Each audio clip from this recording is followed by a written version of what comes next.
Əgər onların vergilərini götürsək və dövlət tərəfindən onlara verilən subsidiyaları və birbaşa vəsaitin qoyuluşunu götürsək, görərik ki, nə qədər böyük fərq var.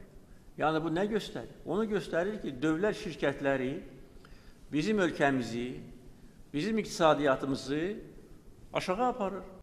Bax, budur, bunun başqa izahatı ola bilməz. Dövlət neft şirkətinə pul verilir.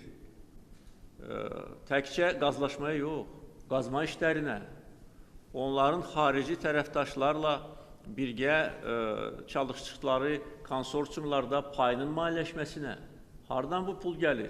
Dövlət büdcəsindən, böyük vəsait, digər infrastruktur layihələrinin icrasına. O monopolist dövlət şirkətləri var. Azərenerji, Azərişıq, Azərsu, Azal, Azərdəmir yolları və s. Azəriqaz, Sokar və s. Hamısı el arasında necə təşkilatlar kimi tanınır? Onların hamısının rəhbərliyində olan adamlar zəngindirmi? Niyə görə zəngindilər? Məmurdular. Niyə görə belə zəngin oldular hamısı? Təbii ki, qapalı bir ölkədir, azad mətbuat da yoxdur. Ona görə biz o zənginlik haqqında rəsmi rəqəmlər səsləndirə bilmirik. Amma ən azı vaxtilə Türkiyə mətbuatının sızdırdığı bir məlumat vardı. Sokarda şöbə müdürünün müavini, düşünün. Sokarda 11 vitse-prezident var, onlardan getmir söhbət. İdarə rəislərindən söhbət getmir. Şöbə müdüründən də söhbət getmir. Şöbə müdürünün müavininin 16 evi elə Türkiyədə. Hardandır bunlar? Nəhəng bir korrupsiya mexanizmidir. O korrupsiya mexanizmi toxunulmadan qalır. Və ona görə də indi ölkəyə neft, qaz gəlirləri az gəldiyinə görə məcburən o korrupsiyanın da xərcini bizə kəsirlər.